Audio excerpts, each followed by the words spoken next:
आगे डिस्कस करूं, लेकिन चूंकि अभी ये वो सेगमेंट है क्रॉस एग्जामिनेशन, तो सबसे पहला सवाल आपसे ये है कि जो मैं इतनी देर से कॉन्टिंजेंसी आर्ग्यूमेंट आपको बता रहा था, ये अकल से ही बता रहा था हजरत, आप ये बताएं कि आप इन्फिनिट रिग्रेस ऑफ कॉजेस को पॉसिबल मानते हैं या नेसेसरी बीइंग के एग्जिस्टेंस को सही समझते हैं, चूंकि दो ही ऑप्शन हो सकता है, आप ये बताएं।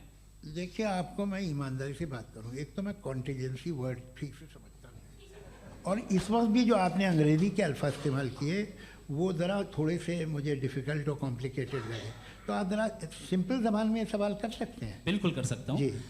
यूनिवर्स की हर चीज़ कॉन्टिंजेंट होने का मतलब ये है कि वो अपने एग्जिस्टेंस में किसी के ऊपर डिपेंडेड है। जो भी चीज़ डिपेंडेड होगी वो चीज़ इंडिपेंडेंट नहीं हो सकती, तो उसका कोई ना कोई कॉज होगा। तो अब आप क्या समझते हैं कि ये इन्फिनिट रिग्रेस है, यानी कॉज पर कॉज, कॉज पर कॉज, कॉज पर कॉज, और कभी कोई यानी ये एंडलेसली चलता रहा? क्योंकि अगर ऐसा होगा तो हम तो एग्जिस्टेंस में आते ही नहीं, लॉजिकली ये मुत्तफक अलैह चीज़ है, मुत्तफक अलैह अग्रीड अपॉन। ओके, इस पे हमने एग्री किया था कि मुश्किल शब्द आएगा तो अर्थ बताना पड़ेगा। तो इन्फिनिट रिग्रेस तो पॉसिबल नहीं है, तो कहीं ना कहीं आपको रुकना पड़ेगा ऐसे नेसेसरी बीइंग पर। नहीं, कोई ज़रूरत नहीं रुकने की। किसने कहा आप रुकना पड़ेगा? आप रुकते हैं खुदा पे, आप नहीं रुकते। आप कहते हैं वो हमेशा से, जब उस वक्त से है जब वक्त नहीं था। आप कहाँ रुकते हैं कि अब हुआ था वो? आप नहीं कहते। हम क्यों नहीं मान सकते कि यूनिवर्स जो है और बल्कि मल्टीवर्सेस जो है वो हमेशा से हैं, वो बनती है, बिगड़ती है। एक हमारे यहाँ एक चीज़ है ब्लैक होल, वो समेट लेता है वापस, फिर ब्लास्ट होता है, फिर फैल जाता है। और इसमें हमारी तो खैर कोई औकात ही नहीं है इंसान की। एक छोटे से ज़र्रे पे हम 50-60 साल की उम्र रखते हैं, जो करोड़ों अरबों साल की कायनात है उसमें, और पैदा भी नहायत ही बेहुदा वजह से हुए थे। तो इसमें ये सोचना कि इसकी वजूहात और ये क्यों है, ये डिपेंडेंट है, ये हम देख रहे हैं, क्या मालूम। आप सोचिए कि ये जो फैल रही है कायनात, ये कहाँ फैल रही है, ये कहाँ जा रही है, और ये फैल क्यों रही है? अरे बना ली थी तुमने, रुको भैया, हाँ काफ़ी है। ये फैल क्यों रही है? ये और कौन सी कायनात जिसे मैं दूरबीन से देखता हूँ तो 2 बिलियन लाइट ईयर पे है, उससे मेरा कोई वास्ता ही नहीं है। 2 बिलियन ईयर यानी अगर मैं 80,000 माइल्स पर सेकेंड से चलूँ तो 20 करोड़ साल में वहाँ पहुँच जाऊँगा। इसकी ज़रूरत क्या थी? ये दुनिया, ये कायनात तो इंसान अशरफुल मखलूक़ात के लिए बनाई गई ना। तो ये सब जो अल्टीमेट कहा यह जाता है कि ये जो पूरी यूनिवर्स है, ये जो दुनिया है, ये इंसान के लिए बनाई गई। अच्छा, ये सब इंसान के लिए। क्यों साहब, सही है ना? बिल्कुल, लेकिन इसका ये मतलब नहीं कि किसी चीज के पीछे रीजन आपको नहीं पता तो रीजन नहीं है, इसे कहते हैं नहीं, मुझे नहीं पता, लेकिन मेरी जिम्मेदारी नहीं है। वो बिल्कुल सही कहा था उसने, बर्टन रसल ने। आपने उसे मजाक में टाल दिया कि भाई आप एक दावा कर रहे हैं, मैं क्यों कहूं कि ये गलत है दावा? आप प्रूफ कीजिए, मेरे पे जिम्मेदारी ही नहीं है, मैंने थोड़ी कहा है। आप प्रूफ कीजिए कि ये सही है। आप आर्ग्यूमेंट ऑफ कॉन्टिंजेंसी का जवाब ही नहीं दे रहे हैं। पूछना चाहेंगे? आप सवाल पूछना चाहेंगे मुफ्ती साहब से? क्योंकि ये क्रॉस एग्जामिनेशन का दौर है। आप जैसे पहले बोल रहे थे फेथ को लेकर कुछ, मैं ये पूछना चाहूँगा कि खुदा ने जो भी रेवल्यूशन किए हैं, एक मज़हब के नहीं बहुत से मज़हबों में किए हैं, अलग अलग रेवल्यूशन है। कहीं कुछ एक बातें हैं, कॉन्ट्रडिक्शन भी है आपस में, कहीं कुछ आप कर सकते हैं, कहीं कुछ नहीं कर सकते। ऐसा नहीं है कि सबकी कोड ऑफ मॉरल एक है। तो ये किस्सा क्या है? अब आप ये देखिए कि मुझे कभी कभी लगता है कि ये जो फुटबॉल फाइनल होता है, लाखों लोग होते हैं, फिर वो टीवी कवर कर करोड़ों लोग, अगर उसमें खुदा की एक बूमिंग आवाज़ आ जाती, मैं गॉड हूँ, तो सारे लोग अभी सुन लेते और टीवी पे भी सुन लेते, किस्सा ख़त्म होता। ये इतनी राजदारी क्या है कि तुम सामने कुछ तो सबूत दे दो हमें सॉलिड। ये कह रहा साहब ये यूनिवर्स कैसे बनी, इससे मसला क्या हल होगा? मैं पूछूंगा आपसे खुदा कैसे बना? क्यों नहीं पूछूंगा कैसे बना? बल्कि वो तो कायनात से कहीं ज़्यादा इंटेलिजेंट है, कायनात से कहीं ज़्यादा कॉम्प्लेक्स। जी वो हमेशा से है, आप कहेंगे मैं मान लूँगा। अच्छा, दोयम वो कादिर मुतलक, यानी कादिर मुतलक का मतलब ओमनीपोटेंट, वो जो चाहे कर सकता है। आपको नौकरी दिलवा सकता है, आपकी अच्छी जगह शादी करवा सकता है, आपके पड़ोसी का मुकदमा हरवा सकता है, आपको जिता सकता है, सब काम करता है। थोड़ा सा माइक क्लोज। वो इस दुनिया को चला कैसे रहा है, ये दुनिया कैसे चल रही है, आपको इस पर हैरत नहीं होती? या क़यामत के बाद कभी एक जस्टिस होगा, जब ये बच्चा मर चुका होगा जिसकी धज्जियाँ उड़ गई बम से, इसको इंसाफ मिलेगा तब? अच्छा, अब जवाब दूं? हाँ दीजिए। मैं वही इसीलिए आप ही तरफ। सबसे पहले आपने रेवलेशन और स्क्रिप्चर्स की बात की, इस पे मैं बात कर सकता हूं लेकिन आज नहीं करूंगा क्योंकि वक्त कम है, कभी और इस पे डिस्कस करेंगे। मैं तैयार हूं उस पे भी बात करने के लिए। ये क्योंकि अभी हमारा से topic- राउंड 2 की भूमिका तय हो रही है। Does God exist round 2? जी, चूंकि आज गॉड के एग्जिस्टेंस पे बात है तो मैं उसी के रिलेटेड जो है आपके सवालात को एंटरटेन भी करूंगा और मैं भी पूछूंगा। आपने कहा कि आपने साबित ही नहीं किया, जबकि आर्ग्यूमेंट ऑफ कॉन्टिंजेंसी बुनियादी आर्ग्यूमेंट है। आप मुझे कॉन्टिजेंसी का मतलब बताइए, आपका मतलब क्या कॉन्टिजेंसी? कॉन्टिंजेंसी का मतलब यह हुआ कि हर वो वजूद जो किसी भी चीज का पाबंद है, हर वो वजूद या हर वो चीज जो अपने एग्जिस्टेंस में किसी भी चीज के पाबंद है और उससे बाउंड है, उसको उसकी ज़रूरत है, उस पर डिपेंड करती है, तो जाहिर सी बात है कि उसका कोई ना कोई कॉज होता है। ये तो अक्ल की बात है, ये आप रीजनिंग की बात करते हैं, मैं वही कर रहा हूं। दूसरी चीज आपने ये बात कही कि इतने बिलियन लाइट ईयर्स दूर है, उसका मेरा क्या लेना देना। फिर मेरे ख्याल से आपको ये नहीं कहना चाहिए I think therefore I am an atheist. आपको सोचना चाहिए, सिर्फ आप एक लिमिटेड दायरे में रहकर नहीं सोचें बल्कि बाहर निकलकर सोचें। आपने तीसरा सवाल किया, आपने 2-3 सवाल एक साथ ऐसी बातें ना कीजिए, कुत्तों को इतराज हो जाएगा आप पे कि आप कुछ भी सोचिए। ये इजाज़त आपको है नहीं, मुझे है।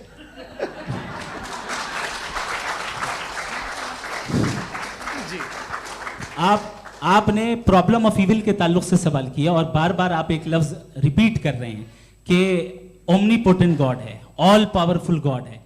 यही तो दरअसल समझना है कि गॉड का कॉन्सेप्ट क्या है। प्रॉब्लम ऑफ इविल जो है, प्रॉब्लम ऑफ इविल दर हकीकत 2 असम्पशंस पर कायम है। अगर आप इन 2 असम्पशंस को समझ जाएं तो ये प्रॉब्लम नहीं रहेगी, आर्ग्यूमेंट आपको समझ में आ जाएगी कि ये कोलैप्स कर जाता है।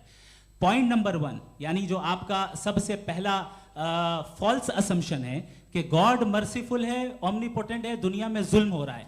लेकिन आपको ये समझना चाहिए कि हमारे वर्ल्ड व्यू के मुताबिक गॉड सिर्फ ओमनीपोटेंट और सिर्फ मर्सीफुल नहीं है, बल्कि वो ऑल वाइज भी है और वो ऑल नोइंग भी है। उसके हर काम के पीछे हिकमत और विजडम है। ये कोई जरूरी नहीं है कि वो हिकमत और विजडम आपको समझ में आए या मुझे समझ में आए।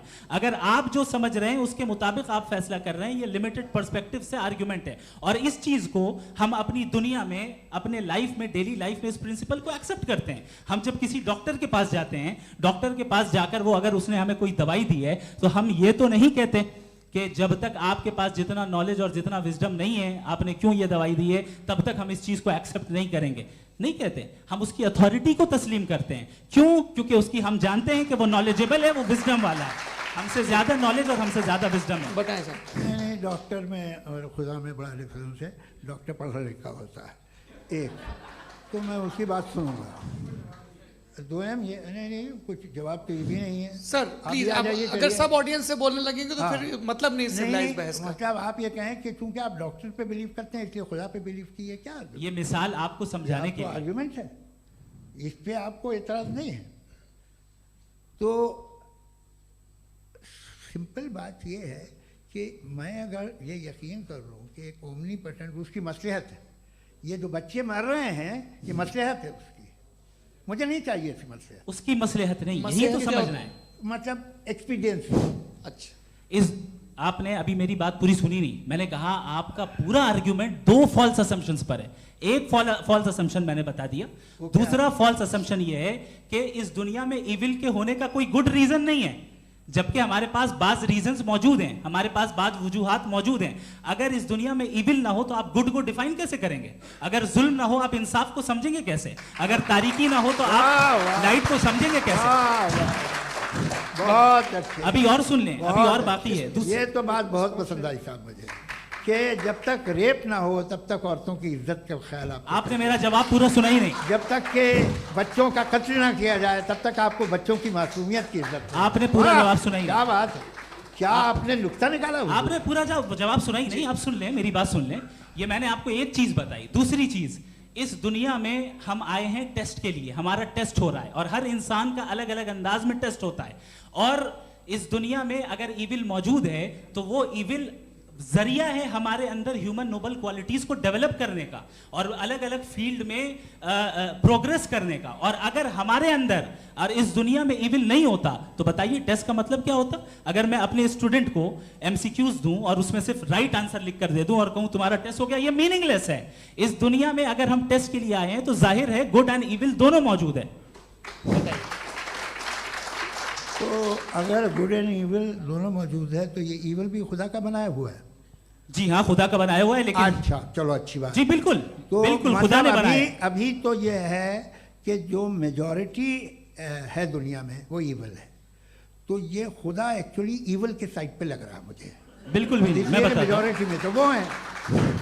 क्या बात कर रहे हैं भाई आप? मैं बहुत कोई भी जो मुंसिफ होगा, चाहे आपका अपना घर हो जिसके आप सबसे बड़े हैं, चाहे आपकी ऑर्गेनाइजेशन हो जो आप चलाते हैं, वहां पर आप इविल रखेंगे साबित करने को कि बाकी लोग शरीफ हैं? मेरी बात सुनिए। क्या ये आर्ग्यूमेंट ही गलत है? अगर कि जब तक के कोई इविल नहीं होगा तब तक के शरीफ आदमी शरीफ नहीं लगेगा। अगर एग्जामिनर गलत ऑप्शन दे रहा है तो एग्जामिनर इविल नहीं हो गया, जो गलत ऑप्शन को सेलेक्ट कर रहा है वो फेल होगा। क्रिएटर ने इविल को बनाया है लेकिन वो इविल नहीं है। अच्छा सुनिए मेरी बात, हाँ। Let me complete sir. जी जी। क्रिएटर ने इविल को बनाया है टेस्ट के लिए, वो इविल नहीं है। इविल वो होगा जो उसे इख्तियार करेगा। छुरी को बनाने वाला गलत नहीं होता है, छुरी का गलत इस्तेमाल करने वाला गलत होता है। रेप को कैसे गलत है? Does God exist? मैं इस पे इतने एकेडमिक तैयारी करके आया था, मुझे था कि मैंने सोचा था कि कई सारे मैं आर्ग्यूमेंट्स दूंगा, लेकिन वक्त की भी किल्लत और जावेद साहब बार बार इधर उधर चले जा रहे थे तो उसको भी थोड़ा एंटरटेन करना पड़ गया। डज गॉड एग्जिस्ट पे मैं एक ही आर्ग्यूमेंट दे पाया। आर्ग्यूमेंट्स बहुत हैं और डेफिनेटिव आर्ग्यूमेंट्स हैं, और मेरे आर्ग्यूमेंट को किसी एक राउंड में भी इन्होंने एंटरटेन नहीं किया और रेफ्यूट नहीं किया। एक राउंड में भी नहीं, एक राउंड में भी नहीं। और ना ही अभी आपका क्लोजिंग आर्गुमेंट आएगा, नहीं, वो बता देना। Argument of contingency sir. अरे मैं आपसे कई बार कह चुका हूं कंटीजेंसी का मतलब अब मैं कैसे समझाऊं आपको? आपस में हाँ, आप और कितने आसानी से समझाऊं मैं, मुझे तो नहीं समझ में आ रहा है। आप अपनी आर्ग्यूमेंट ऑफ कंटीजेंसी उर्दू में बोल सकते हैं? हाँ, आप अपनी बात पूरी कर लें जी, आखिरी 4 मिनट। दूसरी चीज, just a minute please ma'am, can I talk? दूसरी चीज ये है कि आपने एक तो इसका जवाब नहीं दिया, दूसरा आपने गॉड के ना होने पर कोई डेफिनेटिव आर्ग्यूमेंट नहीं दिया, सिर्फ मजहब पे बात कर रहे हैं आप। मजहब तो आज हमारा टॉपिक ही नहीं था। आज तो हमारा टॉपिक हो, आप मजहब से ले लेकर आईएस तक चले गए। भाई हमारा क्या ताल्लुक है उससे? We condemn them. और उसका गॉड से क्या ताल्लुक है? अगर कोई गलत काम कर रहा है, किसी ने किसी को कत्ल किया, किसी ने किसी का रेप किया, उसको सजा मिलनी चाहिए। और आपके पास कोई भी rational strong foundation of morality नहीं है। आपने कहा कि मेजॉरिटी तय करेगी सोसाइटी की, वो सही होगा। मैंने कहा हिटलर को, फिर आप सही कहेंगे नहीं नहीं नहीं नहीं, प्लैनेट की सोसाइटी की मेजॉरिटी तय करेगी। तो प्लैनेट की मेजॉरिटी गॉड के एग्जिस्टेंस को मानती है, आप कह रहे हैं ये रिलीजियस है। तो यानी आपके पास कोई स्ट्रॉन्ग फाउंडेशन नहीं है ऑब्जेक्टिव मोरालिटी का। ऑब्जेक्टिव मोरालिटी का अगर कोई फाउंडेशन है तो वो सिर्फ गॉड है, गॉड है, गॉड है। थैंक यू जी। ये मुफ्ती शमाइल नदवी साहब का क्लोजिंग आर्ग्यूमेंट था। अब हमारे पास जी ये बड़ा अच्छा है कि दोनों लोगों को मॉडरेटर से शिकायत भी और बोल रहे भाई हमारी शाबाशी भी तो करते चलो। अब मेरी बात जी, आपके पास जावेद अख्तर साहब 5 मिनट का वक्त है। ये आपका क्लोजिंग आर्ग्यूमेंट है, टाइम रीसेट कर दें जी। देखिए, बहुत सारी बातें हैं। गॉड का डेफिनेशन दुनिया के किसी भी रिलीजन में है कि वो ओमनीपोटेंट है, ओमनीप्रेजेंट है, he is just, he is kind, he loves you and so on. मैं जब दुनिया देखता हूँ तो मुझे कोई ऐसा सुप्रीम पावर यहाँ दिखाई नहीं देती है जो इंसान की बहबूदी के लिए कुछ कर रही हो, कमज़ोर को बचा रही हो, मदद कर रही हो, जालिम को पीछे हटा रही हो। मैं नहीं देखा, तारीख़ में नहीं। एक तो अगर है और ये देख रहा है तमाशा, तो उसका होना न होना बराबर है। दोयम ये कि रहा है तमाशा, तो उसका होना न होना बराबर है। दोयम ये कि ये जो है, जब आप ये कहते हैं कि कायनात जिसकी कंटीजेंसी है, मैं देखिए वो लफ्ज़ इस्तेमाल किया मैं, तो ये कैसे हो सकती है भाई? और फौरन आप सरेंडर कर देते हैं कि जाहिर है कि इसका बनाने वाला तो इससे 10,000 गुना ज़्यादा कॉम्प्लिकेटेड होगा। उस पर आपके होने पे कोई इतराज़ नहीं है। उसे वो टाइमलेस है, वो पहले से था, टाइम तो बहुत बाद में आया। ये सब आप मानने को तैयार हैं, जिसका आपके पास कोई सबूत नहीं, आपके पास कोई रीज़न नहीं है। आपकी तारीख क्या है मज़हबों की, बिलीफ की, जो खुदाओं का बिलीफ है, ये कॉन्स्टेंटली गलत साबित होता रहा है। मतलब आप कहें कि अरिस्टोटल के ज़माने में तो सब जाहिल थे, वो भी इतने ही यकीन से खुदा पे यकीन रखते थे, जो अब नहीं रहा, ये भी नहीं रहेगा, आप लिख लीजिए। और इसके आसार आपको दुनिया में दिखाई देना शुरू हो चुके हैं। ये बहस क्या आज से 100 साल पहले इस तरह हो सकती थी? यहाँ तक तो आपको हम ले आए हैं। तो सर अरे इनको मदद की ज़रूरत नहीं भाई, ये सेल्फ सफिशिएंट आदमी है, आप क्यों इनकी मदद कर रहे हैं? Sir please. तो ये जो है तमाम बातें अपनी जगह हैं, ये एक पैकेज है। आप अकेले, कोई आदमी ऐसा नहीं जो सिर्फ गॉड को मानता हो, उसके साथ बहुत पैराफर्नेलिया आता है, अलग अलग पैराफर्नेलिया आते हैं। They have always created chaos in the society. मैं तो आपको सीधा ऑफर देता हूँ कि दुनिया में 10 इम्पॉर्टेंट बिलीव्स हैं, आप एक मानते हैं, 9 नहीं मानते, 9 में आप एथियस्ट हैं, 9 को आप बिल्कुल रीजनेबली मेरी तरह देखते हैं। तो 90 मजहबी आदमी भी 90% एथियस्ट है, वो दूसरे खुदा नहीं मानता, एक खुदा मानता है अपना वाला, बाकियों को कहता है गलत है। अगर आप मानना ही बंद कर दे तो आपका 10% चांस है कि आप सही हैं और 90% चांस है कि आप गलत हैं। मेरा मशवरा है, आप मानना छोड़ दिए तो 50% चांस होगा कि आप सही हैं और 50% चांस होगा, 40% आप गेन करेंगे बाय बिकमिंग एन एथियस्ट।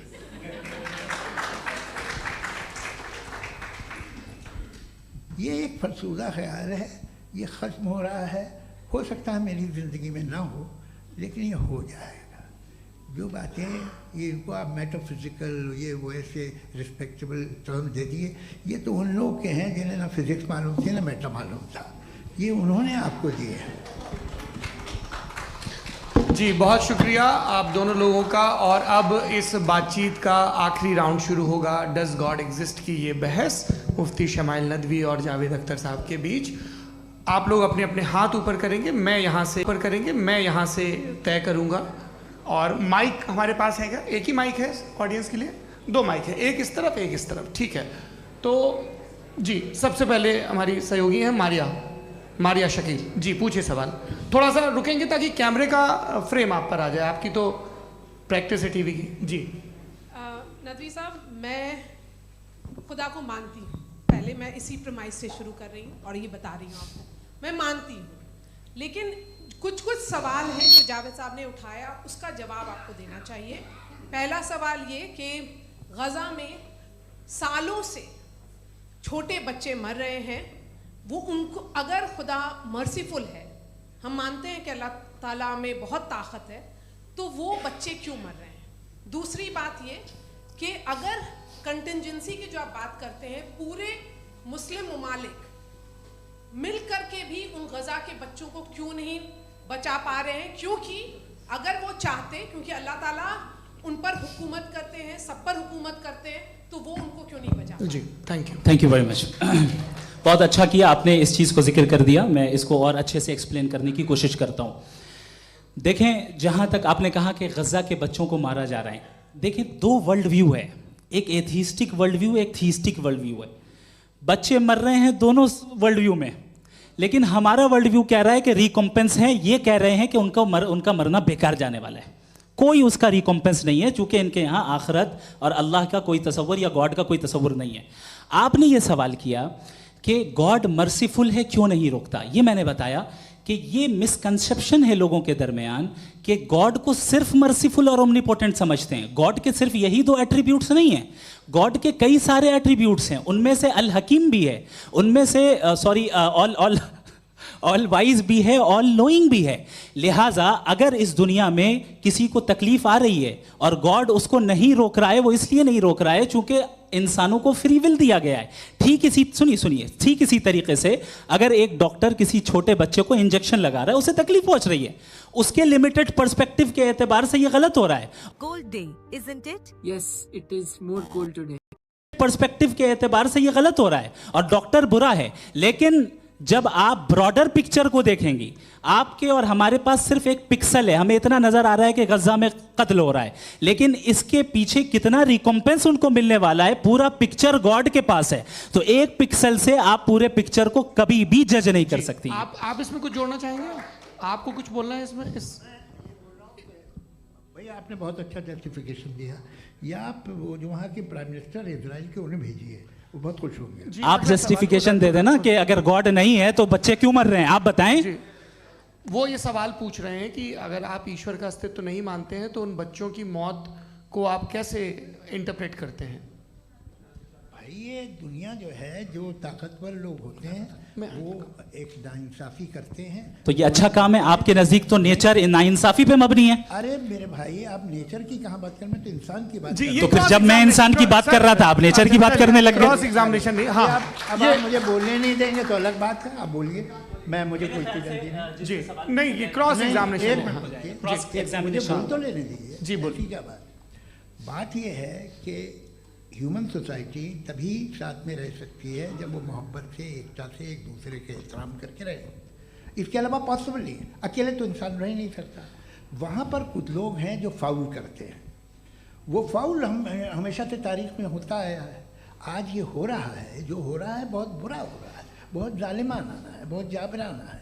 उसको आप कहें कि ये बच्चों को कॉम्पनसेशन मिल जाएगा या इसकी इंजेक्शन है, इंजेक्शन तो हेल्थ के लिए दिया जाता है। आप ये कह रहे हैं कि ये बच्चों की जो धज्जियां उड़ रही हैं ये इंजेक्शन है, ये टेस्ट है, ये टेस्ट है, और उस टेस्ट में उनको ऐसा रिकॉम्पेंस मिलेगा जो आपके तस्वुर के बाहर है। ये आप 3 बरस के बच्चे को बारूद से उड़ा के टेस्ट ले रहे हैं। वाह, वो नहीं ले रहा है, खुदा नहीं उड़ा रहा है, इजराइल उड़ा रहा है। जी, ये तो उसको कंडेम अगला सवाल लेते हैं प्रोफेसर पुरुषोत्तम अग्रवाल।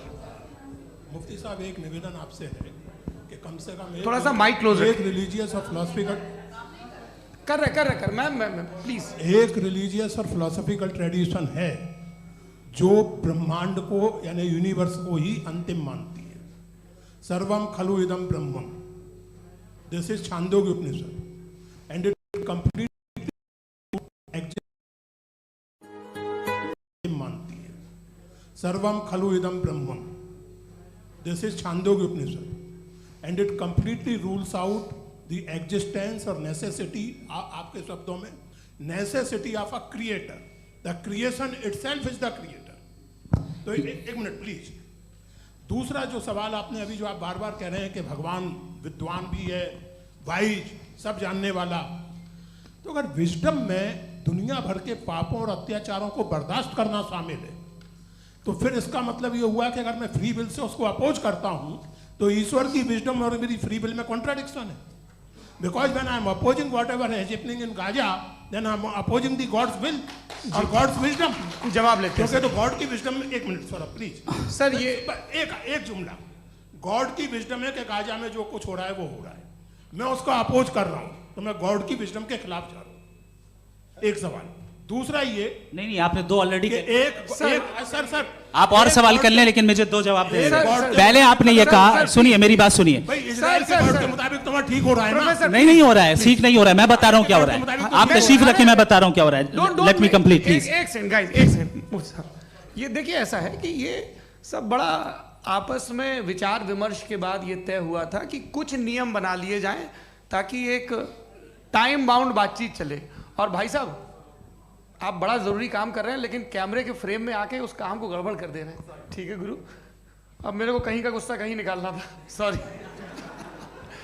नहीं, कोई गुस्सा नहीं है जी। तो प्रोफेसर ने सवाल पूछे, आप उनके जवाब दें, और थोड़ा ये सब लोग थोड़ा ख्याल रखें भाई, सवाल संक्षिप्त रखें जी। आपने 2 सवाल किया। सबसे पहला ये कहा कि हमारे पास ये कॉन्सेप्ट है कि ये यूनिवर्स खुद नेसेसरी बीइंग है, creation itself is the creator. How irrational is this कि मैं एग्जिस्ट करूंगा बाद में, लेकिन अभी एग्जिस्ट कर भी रहा हूं, यानी एक ही टाइम में एग्जिस्ट भी कर रहे हैं, नहीं भी कर रहे हैं। This is not true. दूसरी चीज आपने कहा कि अगर इजराइल में, सॉरी माफ कीजिएगा, Israel doesn't exist, occupied Palestine में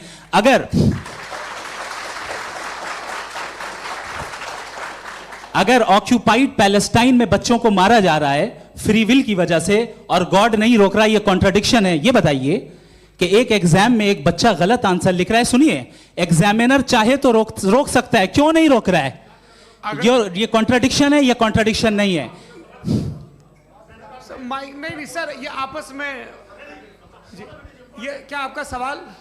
माइक दीजिए। फ्री विल दिया गया है टेस्ट के लिए, अकाउंटेबिलिटी के लिए। अगर फ्री विल नहीं होता तो आप कहते हैं हमें रोबोट बना दिया गया। नॉट मिसरिप्रेजेंट माय पोजीशन, आपकी जो भी पोजीशन, मैं अपनी फ्री विल के नाते, अपने ह्यूमन विजडम के नाते गाजा में हो रही अत्याचार का विरोध करता हूं। बिल्कुल करना चाहिए। आपके हिसाब से मैं गॉड की विजडम का विरोध कर रहा हूं? बिल्कुल नहीं, समाज हो रहा है गॉड की, बिल्कुल भी नहीं, बिल्कुल भी नहीं।